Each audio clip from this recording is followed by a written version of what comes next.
Ils atteignent rarement 3 pieds. Mais les hobbits ont rapetissé, disent-ils, et anciennement, ils étaient plus grands.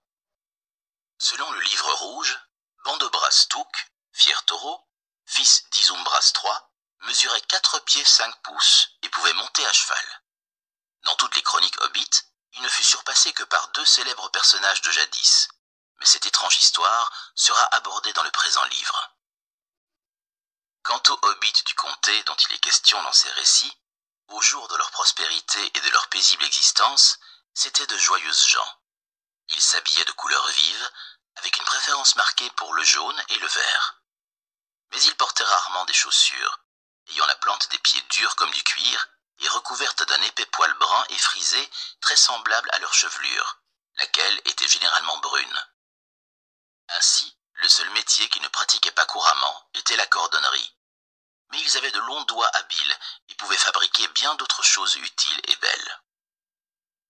Leur visage était d'ordinaire plus enjoué que joli, large, avec des yeux brillants, des joues rouges et une bouche qui se prêtait volontiers au rire, au manger et au boire. Et pour ce qui était de rire, de manger et de boire, ils le faisaient souvent et avec entrain, ne dédaignant pas une bonne plaisanterie et 6 repas par jour, quand ils le pouvaient. Ils étaient accueillants et adoraient les fêtes ainsi que les cadeaux qu'ils offraient sans compter et acceptaient sans se faire prier. Il semble en effet, même s'ils se sont beaucoup éloignés par la suite, que les hobbits nous sont apparentés. Ils sont bien plus proches de nous que les elfes ou même les nains. Jadis, ils parlaient les langues des hommes, à leur manière, et avaient à peu près les mêmes goûts et les mêmes aversions que les hommes. Mais il n'est plus désormais possible de découvrir la nature exacte de cette parenté. L'apparition des hobbits remonte à très loin, aux jours anciens qui sont aujourd'hui perdus et oubliés. Seuls les elfes conservent encore des chroniques de cette époque disparue, et leurs traditions concernent presque entièrement leur propre histoire, dans laquelle les hommes apparaissent rarement, et les hobbits ne figurent pas du tout. Or, il apparaît que les hobbits vivaient depuis maintes longues années en terre du milieu, longtemps avant que les autres peuples se soient même avisés de leur paisible existence. Et le monde étant, après tout, peuplé de créatures étranges en quantité innombrable, ces gens de petite stature ne semblaient revêtir que peu d'importance. Mais du temps de Bilbo et de Frodo son héritier, ils acquirent soudainement, sans l'avoir cherché, une importance et une renommée hors du commun, et troublèrent les conseils des sages et des grands. Cette époque, le 3e âge de la Terre du Milieu, est révolue depuis longtemps, et la forme des terres est aujourd'hui complètement changée. Mais les régions où vivaient alors les hobbits étaient sans doute celles où ils subsistent encore de nos jours. Le nord-ouest du vieux continent, à l'est de la mer. De leur pays d'origine, les hobbits du temps de Bilbo ne savaient plus rien. Le goût du savoir, autre que généalogique, était loin d'être répandu chez eux, bien qu'il y eût encore quelques individus des familles plus anciennes pour étudier leurs propres livres d'histoire, et même les relations de pays et d'époques reculées qu'ils recueillaient auprès des elfes, des nains et des hommes. Leurs propres archives ne commençaient qu'après la colonisation du comté, et leurs plus anciennes légendes ne remontaient guère plus loin qu'à leur jour d'errance. Il apparaît néanmoins, à la lumière de ces légendes et de ce que nous apprennent leurs vocables particuliers et leurs coutumes distinctives, que dans leur lointain passé, comme bien d'autres peuples, les hobbits s'étaient déplacés vers l'ouest. Leurs contes les plus anciens semblent laisser entrevoir une époque où ils vivaient dans les vallées supérieures de l'Anduin, entre l'orée de Verbois-le-Grand et les montagnes de Brume. On ne sait plus aujourd'hui pourquoi ils ont entrepris la dure et périlleuse traversée des montagnes jusqu'en Eriador. Leur propre récit faisait état de la prolifération des hommes dans le pays et du nombre tombé sur la forêt, de sorte qu'elle s'enténébra et prit le nom de Grand-Peur. Avant la traversée des montagnes, les hobbits s'étaient déjà scindés en 3 espèces quelque peu différentes, les pieds velus, les forteaux et les peaux blêmes. Les pieds velus étaient plus bruns de peau, plus petits et plus courts, et ne portaient ni barbe ni bottes.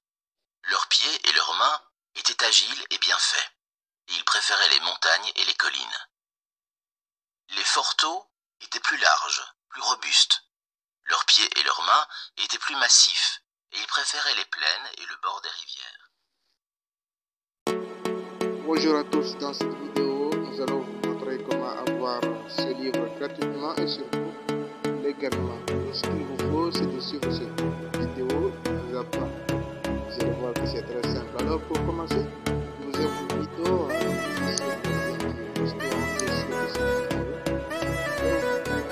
vous allez vous trouver dans la même page que moi ici.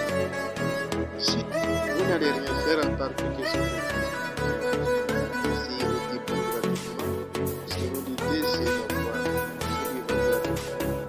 pendant que les autres le font, on va le faire gratuitement jusqu'à justement. Nous allons faire ici.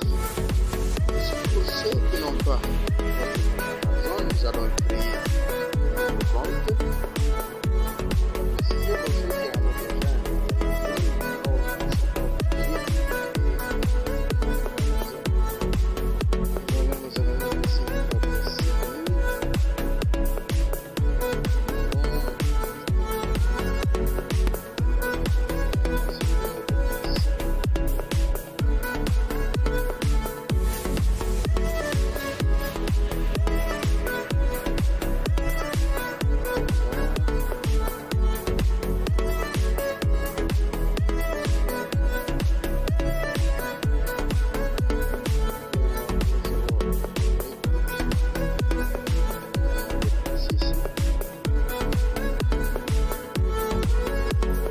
et ensuite on clique sur vérifier l'adresse.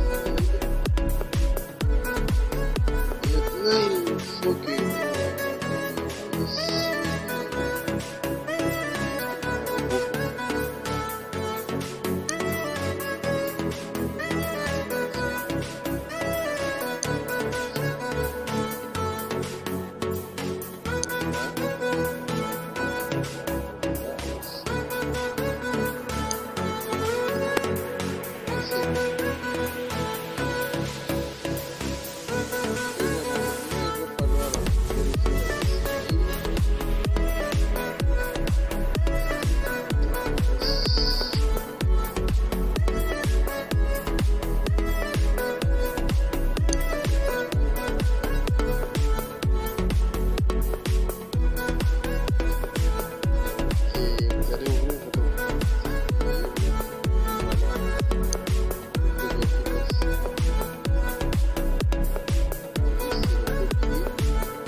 l'étape suivante consiste à ajouter un mot. Et ne vous en faites pas, vous serez débité à quoi que ce soit. Voilà. Je vais vous montrer. Ensuite, on va glisser ici. Il s'agit là juste. Ensuite, vous serez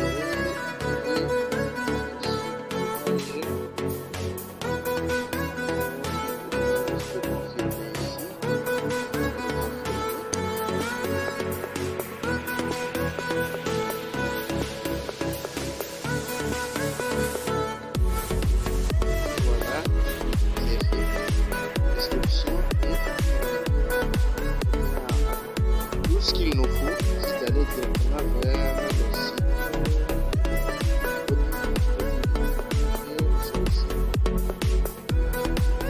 Il nous suffit juste de taper au type. Vous voyez, on est déjà connecté sur par exemple. Nous allons aller sur le bibliothèque. Voilà.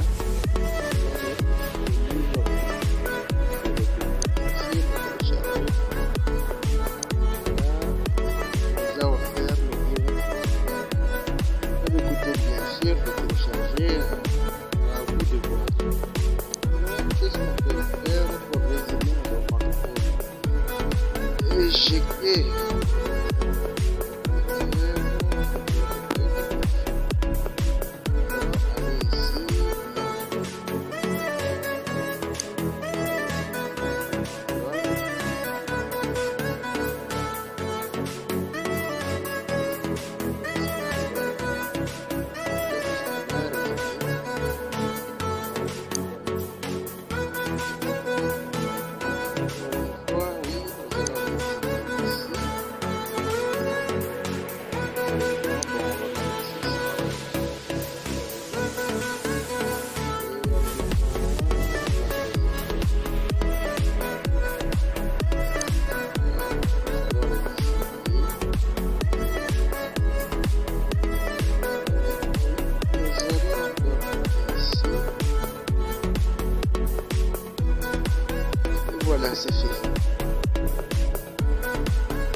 c'est tout pour cette vidéo. J'espère que ça vous plu. N'hésitez pas à liker et à commenter votre commentaire. Je suis tout à fait à votre disposition.